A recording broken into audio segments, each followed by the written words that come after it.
that they could shape me, quiet me, and shrink me to fit into the ideal little container they created for me? Yes, no, they didn't know who they were up against. And by they, I primarily mean Clarissa, who is my stepmother, my archenemy for life, and maybe a demon wearing high-end shoes. It began with a falsehood, the kind of falsehood that makes everything fall apart. You see, as a child, I genuinely believed that my family was typical, or as normal as it gets when your stepmother has a superiority complex, better skincare, and is a cheap Cruella de Vil. When I was 10 years old, Clarissa married my dad, and she made it obvious right away that she was in it for the lifestyle. Which, okay, whatever. We could have coexisted like two far-off planets that periodically crashed in the kitchen if she had simply stayed in her lane. However, after glancing at me, she concluded that I was an issue that needed to be resolved. And by fixing, I mean erasing, reducing, and controlling. She made rules. So many regulations. What I could eat, who I could talk to, and what I could wear. The true kicker, though, she was an expert manipulator. Her actions were all preludes. She would set these unachievable expectations, and the moment I didn't meet them, which I always did, since that was the whole point, she would exclaim, I just want what's best for you. In case you missed it, she didn't. I had the entire act down by the time I reached 17. I behaved like a decent little chess piece in whatever twisted game she was playing, nodding when appropriate. But within, I was waiting, I saw. I only needed one opportunity to escape. And then the universe threw it into my lap one day at random. It was a letter. Everything was altered by a single, innocent-looking envelope. Listen now. I wasn't spying. At least not this time. While I was taking care of myself and getting a food, I noticed a pile of mail, Clarissa's collection of intercepted letters, which she always filtered before my dad could view them. I ought to have simply left, but I was drawn to the envelope for some reason. My name was on it. In the corner is a nice college logo. A strange little flip occurred in my stomach. This school had not received my application. Boom. I ripped it open. Congratulations on your acceptance. I lost my train of thought. Acceptance, as in acknowledged. In other words, I was admitted after someone applied in my name. The email at the bottom of the page caught my attention. I didn't own it. Clarissa owned it. I was the beneficiary of my stepmother's college application, without informing me, without consulting me, without even feigning to speak with me. Abruptly, the puzzle pieces began to fit together. She must have been intercepting them if this letter had recently arrived, and I had never heard a word about it, concealing them. She's probably waiting for the right opportunity to say, guiding me toward my future and pull off her big, altruistic mother act. Hell no. Anger was slowly but surely building up and curling like fire through my ribs. I had buried my anger so deeply that it felt like a part of my bones, swallowing it for years.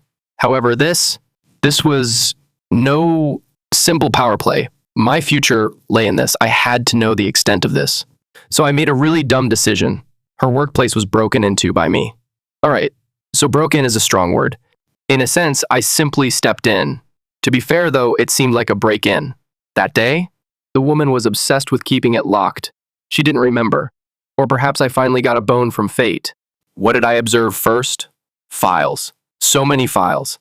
Stacks of folders with flawless labels, color-coded because they were, of course. I picked the most obvious one because I didn't have time to look through them all. My name. I opened it up and, oh, yes, it was far worse than I had anticipated. Emails.transcripts, drafts of essays. I had never given whole applications to colleges. Much thought. Clarissa had created a completely false version of me.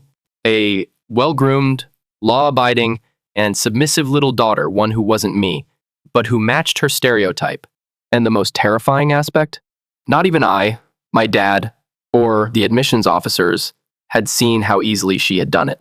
My ears throbbed with my heartbeat. Even though my hands were shaking, my mind was already racing, trying to think of what I should do next. Then I heard it. The sound of heels clicking sharply on the hardwood floor. Clarissa was at home, and I was going to get caught in the act. In certain instances of life, you can be positive that you made a mistake. The harsh click-clack of Clarissa's high-end shoes reverberated down the corridor as I stood in her office. clutching a folder full of made-up lies about my own future? Yes. One of those times was this one. Maybe I had a few seconds before she entered and caught me. What if she did?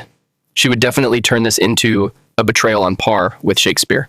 Her voice was already playing in my mind. Oh, darling, I was only trying to help you. How could you violate my privacy like this? I'm so disappointed in you. It was her favorite phrase, by the way. I'm disappointed.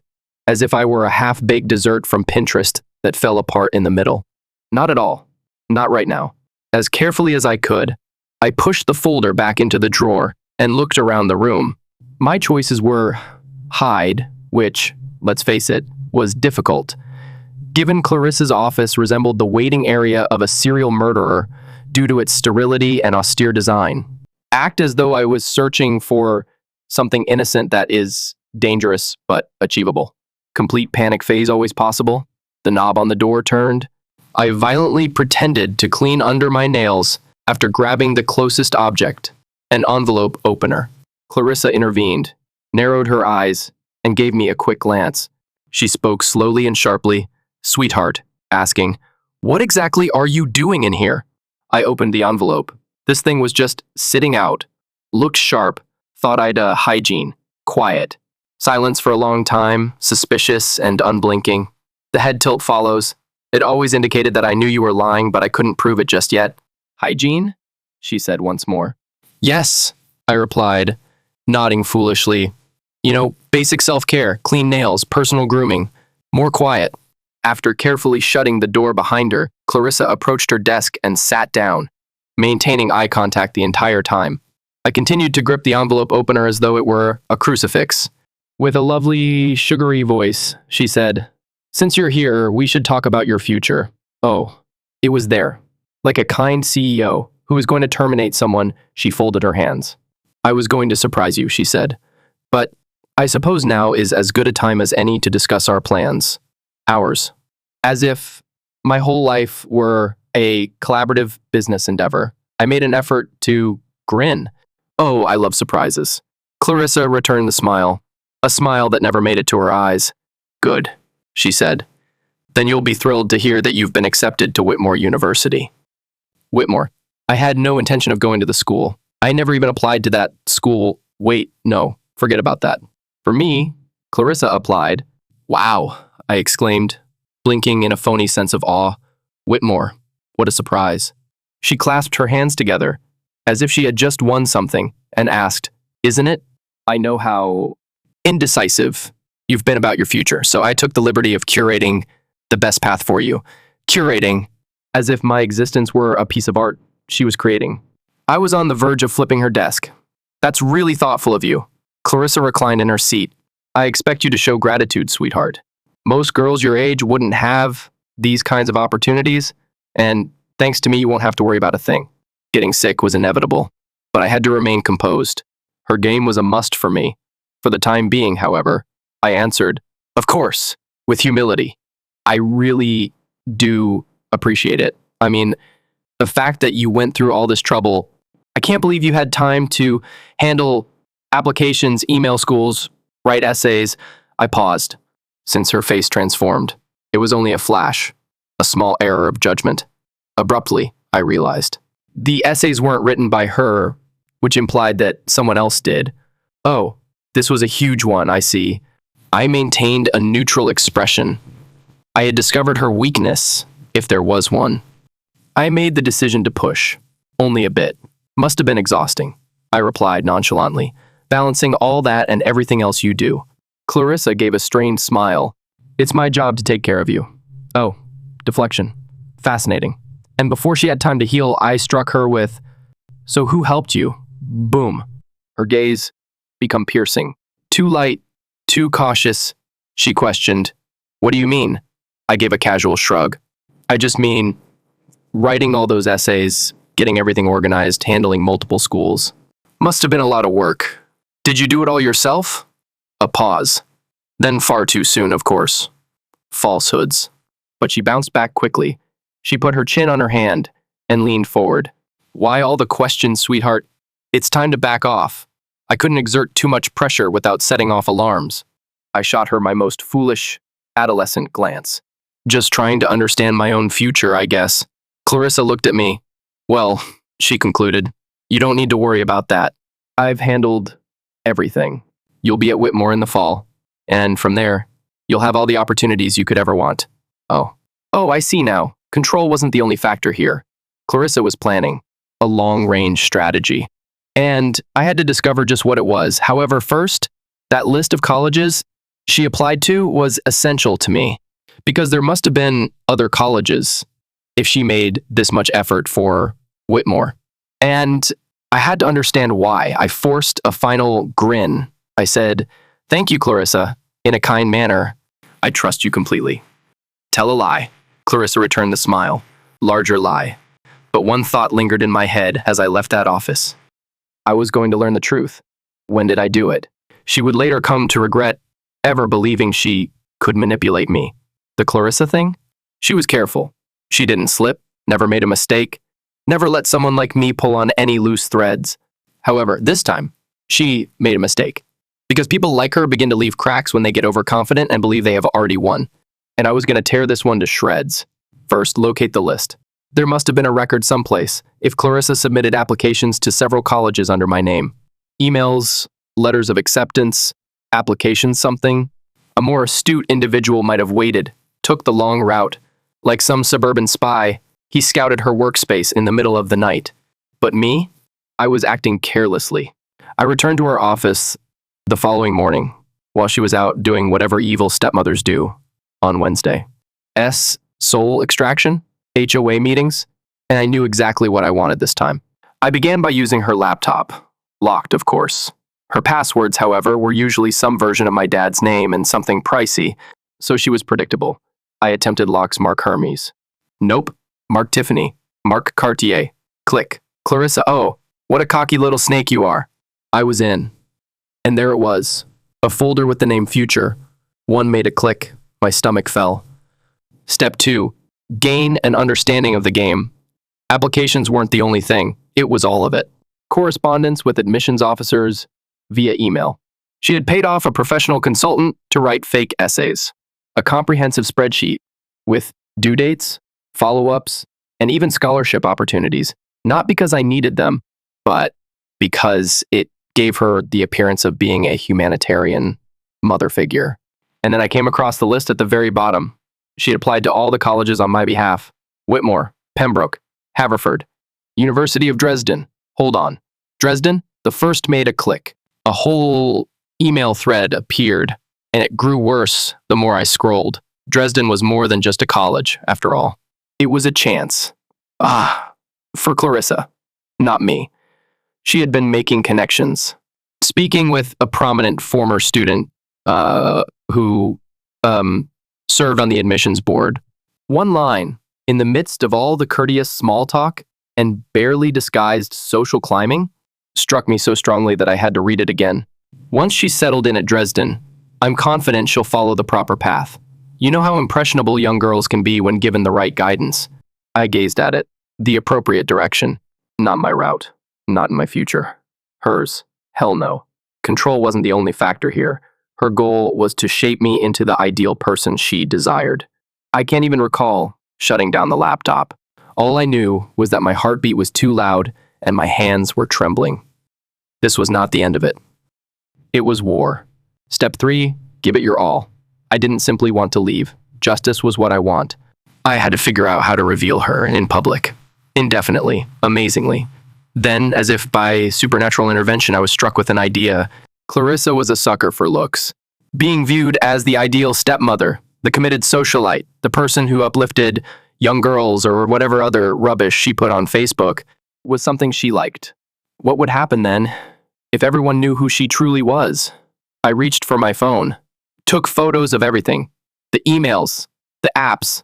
These were the phony scholarships she said I earned. I then sent my dad the Dresden emails with a single, straightforward statement. The thought, you should see what your wife has been up to. For additional insurance, too. I added myself as a CC. I then emailed it to the admissions office at Dresden University for fun. Step 4, get ready for anything. The reaction time? Instant. Dad was the first to call. I allowed it to ring.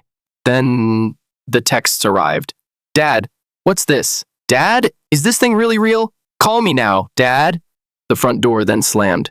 Clarissa was at home. She rushed in, her face a whole different shade of angry, before I could even get her laptop back in place. You, she swore, her voice as piercing as a blade. What did you do? I blinked. Oh, me? Just some personal grooming. Hygiene. Her nose wrinkled. Don't play games with me, young lady. Do you have any idea what you've done? Yeah, I responded, crossing my arms. I prevented you from destroying my life. She appeared shaken for the first time in her life. I realized then that I had won. The actual blast? It was inevitable, and I would relish every moment of it. I wish I could claim that the following few minutes were filled with a tense confrontation, complete with yelling and broken glass, but really, it was superior. There was no sound. The quiet that comes before a disaster. Clarissa's jaw was so tightened that I feared she might actually break a molar as she stood there with her immaculately manicured hands balled into fists. The calculations and the absolute panic behind her eyes as she attempted to determine how serious this was were visible to me.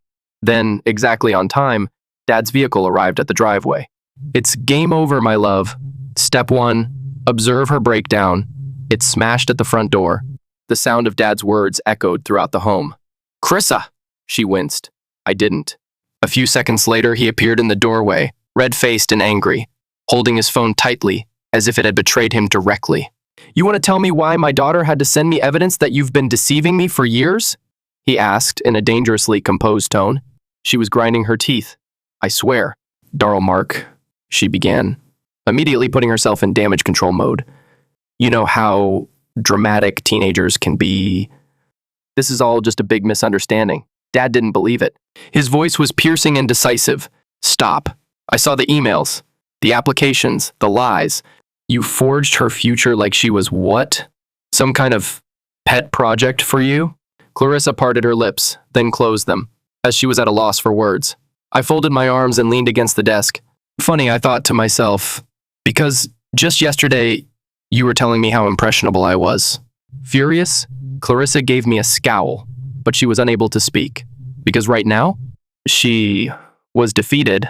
Step 2, the actual repercussions. Dad wasn't only angry, he was finished, because Clarissa had previously stepped beyond the line. She had never before found herself in a situation from which she was unable to escape manipulation. And now, her entire creation was collapsing. He attacked her, pointing out the deceit, the power, and the simple foolishness of her actions. Clarissa used every tactic she knew. The gaslighting, the phony weeping, and the justification that I was only trying to help. However, it was over. The real kicker comes next. Where do you want to go to school? Dad asked me as he turned to face me. Then the power changed abruptly. The creeping, frightening understanding that Clarissa's hold on me was gone was evident in her face. I had choices, options. Furthermore, she lost control. I grinned as a result. Dresden's definitely off the list. Dad gave a nod. Good call. Clarissa appeared to be trying to choke me. Step 3, the last strike. The fallout was swift. Within a week, her father ejected her.